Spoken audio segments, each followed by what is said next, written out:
Ганчо Аџипанзов го познавам уште од млади години. Јас го познавам него уште кога бев дете.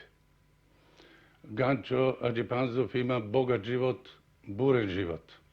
Го познавам тој живот во Велес, како и во Франција, каде што тој емигрира. Во Велес јас го познавам Ганча затоа што тој беше другар на мојот брат, покојниот ми брат Тодор. Тие беа соученици, беа во Велешката гимназија, каде што образува една група која беше компактна. Неговите другари, другарите на мојот брат Тодор, Ганчо, Лазар Лазе Богданов, Ристе Джипунов, беа речиси неразделни. Како во гимназијата, така и надвор од неа, затоа што тие по слободните часови доаѓаа во нашата куќа во Велес на Којник, каде што спремаа уроци или пак како деца палавеа, игра и се занимаваа со многу нешта.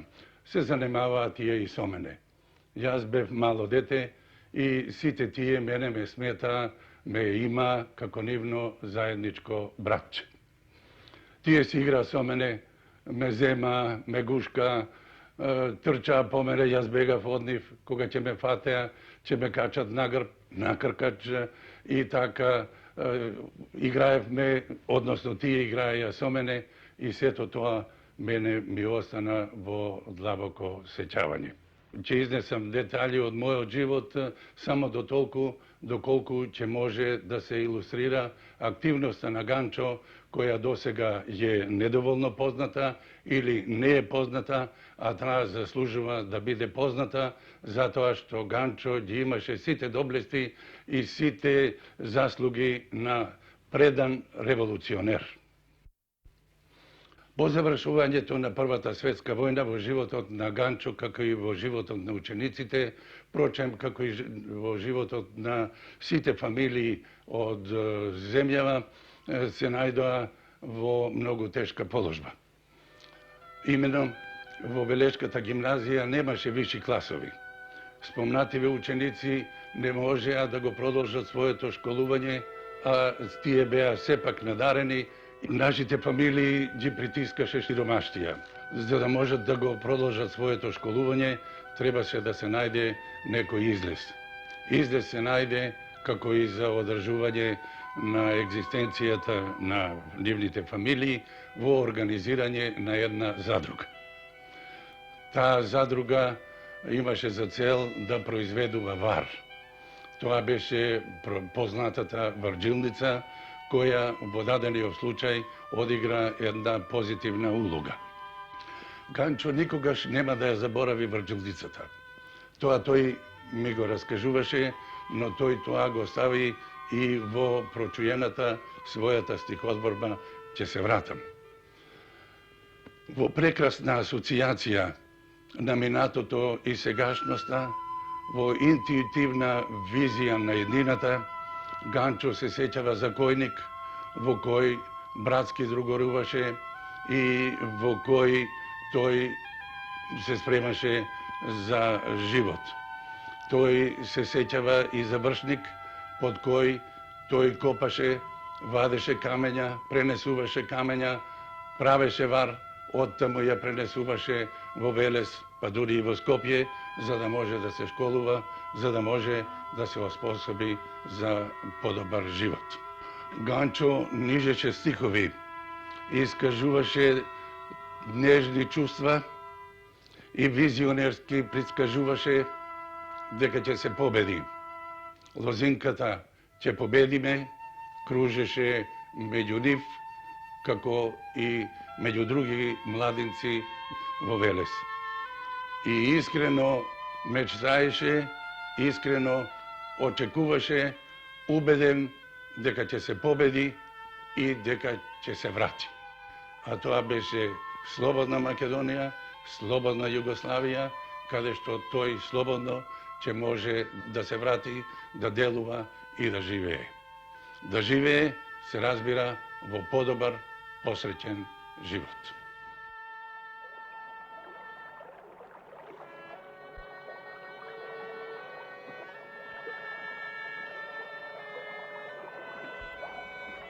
Ке се вратам во мојата татковина.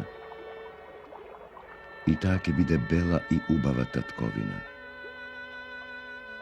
Ке се вратам и цвеќе најубаво и венци на вечност ке носам. Ке се вратам попораснат од вчера, пораснат за утре. Ке се вратам кога над облаци нема да врескаат птици и нема да плачат деца и старци и нема да плачат братчиња изгладнети и нема да плачат мајки ослепени од болка за синови и керки по затвори. Ке се вратам вооружен со храброст човечна, со храброст на денот, со храброст на човечноста и омразата, за тие што ги огладнеа луѓето. Ке се вратам за гладните и онеправданите, за голите и босите мои браќа. Ке се вратам за потните чела и за плуските крвави и за раните на рацете и за тие што ги гуши незапирната болка и за тие што сакаат леб и слобода. Ке се вратам кога ке немеат болките и срцата радосни, ќе пеат химни за човекот во светот ќе се вратам. Во тоа време, полно со противречности, имаше голема политичка и општествена раздвиженост.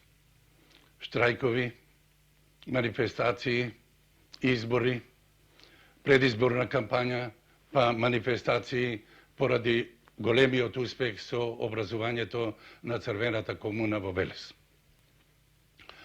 Социјалистичката, односно комунистичката партија беше мощна и активна. Се печатеа летоци, се печатеа весници, се добиваше партиски материјал и тој материјал се растураше на секаде во градот, па дури и надвор од него. Меѓу другото, споменатите ученици вршеа и еден вид курирска дејност. Имено, со самото тоа дека тие поради школувањето одеа во Скопје и се враќаа, тие истовремено пренесува и партиски материјали. Еден ден, пренесувајќи таков пропаганден материјал на железничката станица во Велес, Ганчо сретнал еден свој пријател или другар и дел од тој материјал му предал на употреба. Меѓутоа, еден жандарм или агент, такви имаше многу, го забележал тоа и отпочна потрага, истрага. За да не падне во рацете на полицијата, која беше свирепа, а и бесна поради видливиот растеж на комунистичкото движење во Велес, Ганчо почел да се крие. Известно време, полулегално, тој се криеше во нашата куќа на Којник, каде што од време на време излегуваше, но главно остануваше во илегалство. Ганчо беше и смел и горд. Тој никако не сакаше да падне во рацете на полицијата, затоа што таму го очекуваше саслушавање, може би и изнудување на признанија, а неизбежна беше и тортурата. Ганчо требаше да се определи да остане во Велес, во илегалство, или пак единствен излез беше да замине во странство, во емиграција. Ганчо отиде во слободолюбивата Франција, во бунтовничкиот Париз, каде што набргу се вклучи во редовите на борбените синдикати и на Комунистичката партија на Франција. Како синдикалист и партиски работник, Ганчо се истакна и уживаше голема доверба во раководството на Генералната конфедерација на трудот, како и на Комунистичката партија на Франција. Нему му беа доверувани и поспецифични задачи. Тој се вработуваше, а јас мислам него го вработуваа на најтешки работни места, за да биде со работниците таму каде што најефикасно може да делува. Ганчо имаше и општествена функција. Тој вршеше разни задачи кои секако му беа доверувани од раководството. Таква една негова активност беше во групата Светлост, Кларте, што ја образува и раководеше Онри Барбис, познат писател, кој дури во таа своја група вклучи и познати имиња од интелектуалниот свет надвор од Франција, како например Синклер, Велс, Цвајг и други. Во тоа време насекаде во Европа реакцијата се засили, теророт ги задушуваше правата на народите, а фашизмот се закануваше со нова војна. Прогресивните сили превзедоа контраакција. Требаше да се организираат за да се демаскира политиката и идеологијата на фашизмот. Поради тоа, во 1932 година се организира еден конгрес, познатиот Амстердамски конгрес, на кој што зедоа учество голем број синдикалисти, партиски активисти, писатели, научници и така натаму. Во Париз една група организираше и на конгресот ја предводеше Ганчо. Ганчо зеде учество и во подготовките на апелот за мир, упатен до интелектуалците во светот, чиј што иницијатор беше Роме Ролан. Нова фаза во политичката активност на Ганчо настапува по злосторничкото провокативно подпалување на Рајстагот, кога беа уапсени Ернест Телман и Ѓорѓи Димитров, водачите на светскиот пролетаријат. Ганчо мощно и активно зеде учество во многобројните состаноци, договорувања, митинзи, што се одржува во Париз и надвор од Париз.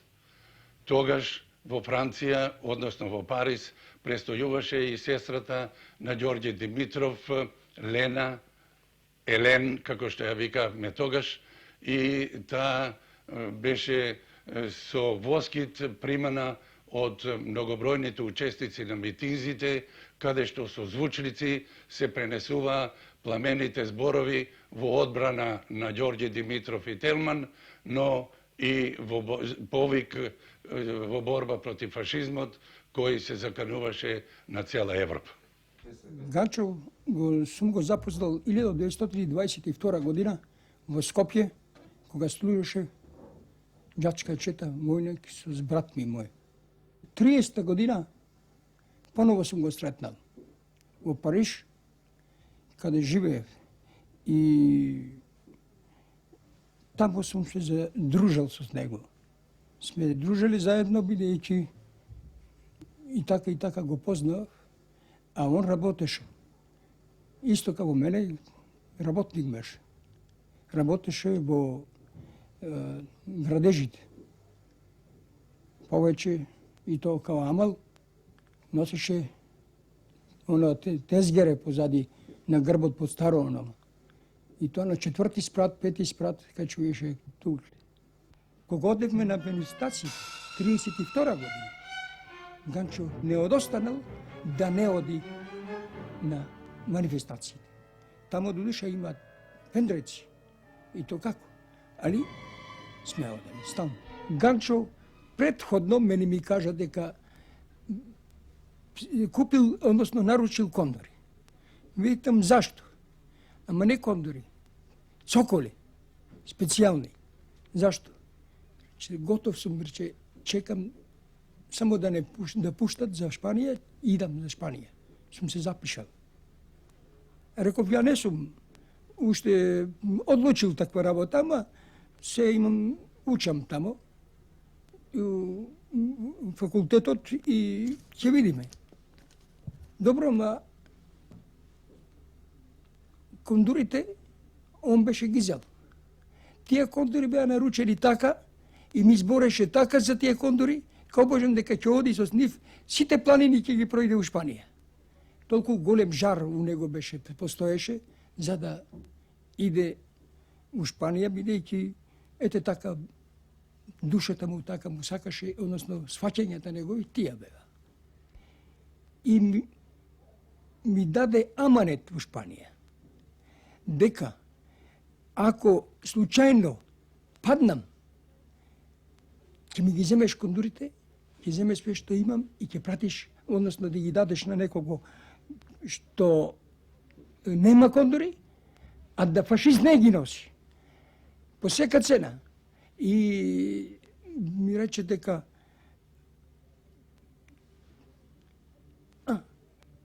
парите, вика, што ги имам и сликите, писма имам, да се вратат и тие на мајка ми.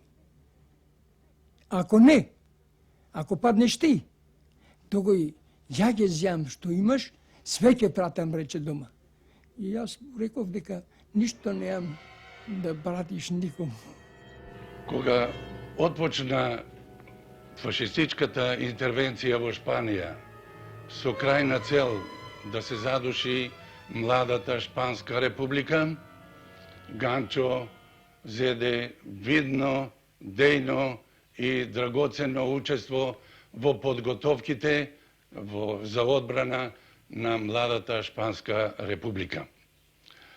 Тогаш во Париз повремено или подолго време престојува познати активисти, антифашисти, како например Илја Еренбург, Веселин Маслеша, Радое Паровиќ Шмидт, Милан Богдановиќ и други. Ганчо контактираше со нив. Во Париз беа образувани групи што беа раководени од поедини доверливи активисти. Во таквите групи доаѓаше и црвената помош, која се собираше од секаде, па и од Југославија. Таква помош се собираше и во Скопје, и во Велес, и во други градови во Македонија, како и во други градови во Југославија. Во Скопје со црвената помош беше задолжен Милан Марковиќ. Дел од тие средства, што се собира преку црвената помош, беше употребен за правење на специјални кондури, цоколи, наменети за идните борци во Шпанија. Интербригадистите требаше да идат во Париз и да се вклучат во групата на Ганчо. Независно од тоа, Ганчо, за да даде пример, меѓу првите доброволци замина во Шпанија, каде што учествуваше во организирањето на интербригадите, а учествуваше и во борбите. Повремено тој се враќаше во Париз, одведуваше нови групи во Шпанија, се вклучуваше во борбата, одеше на фронт и есента 1936 храбро загина пред Мадрид во одбрана на младата Шпанска република. Ганчо во својата револуционерна дејност беше тактичен и предпазлив. Ганчо беше буен, но умен човек, борбен, но хуман, дружелюбив, но предпазлив. Ганчо беше патриот, но патриот интернационалист. Ганчо е светол дух на револуцијата.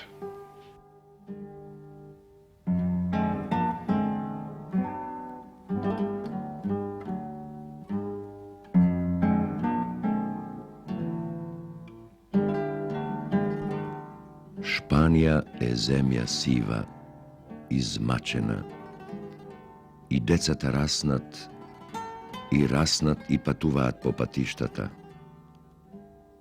Естрамадура, каков величествен символ на пожари, на страници. Estremadura. Estremadura, što simboliziraš ti? Во Кастилја, нова и стара, раснат на улиците деца, плачат мајки и грмат топови и се дигаат пламени во облаците до болка.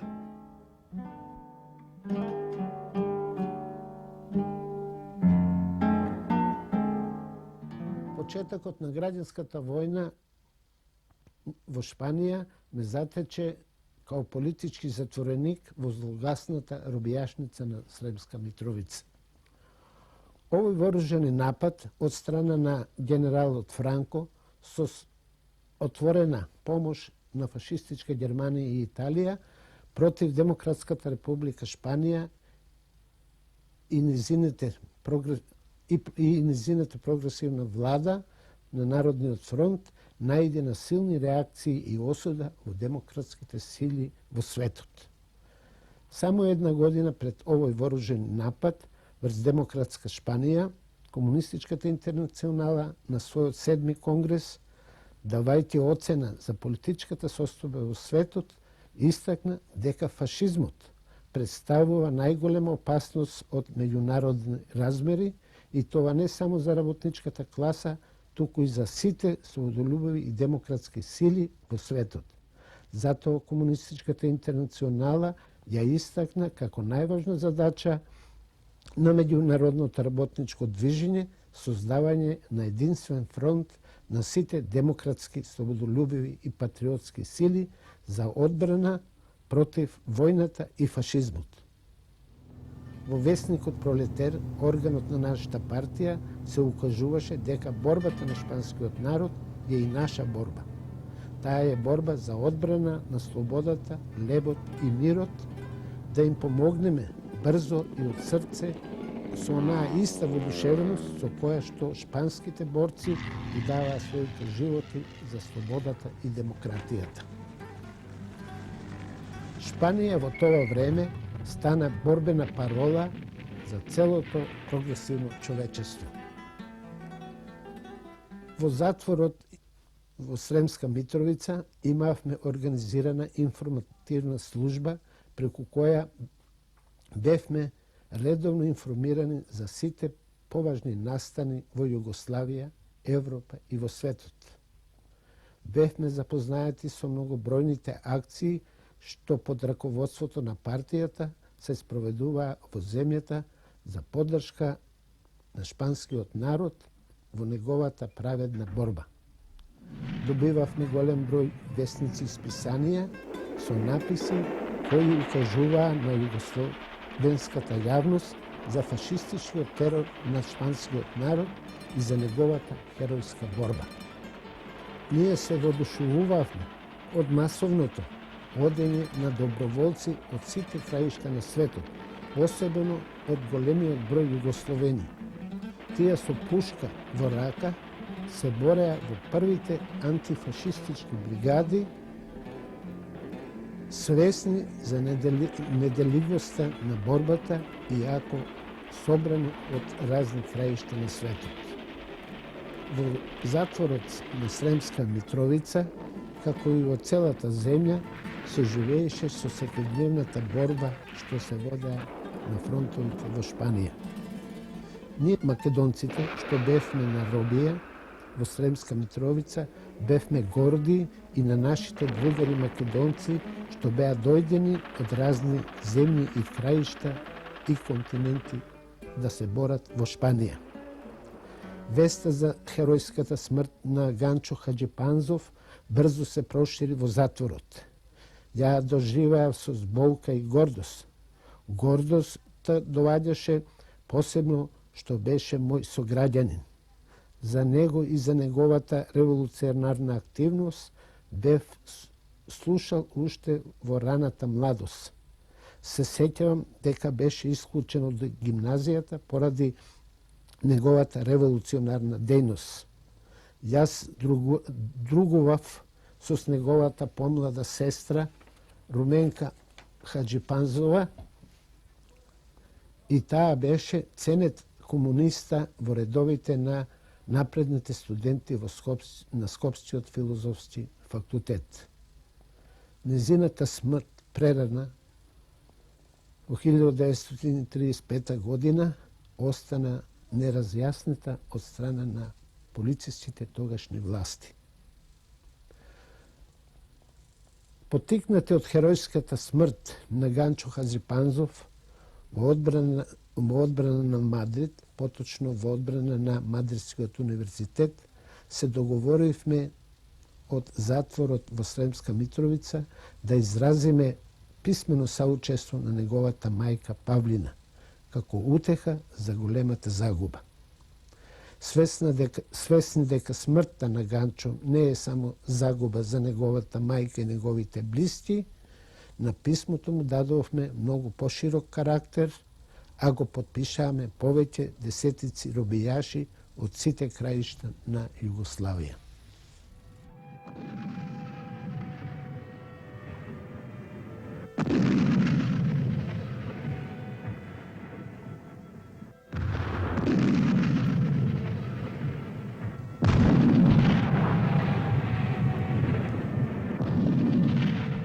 Ке се вратам.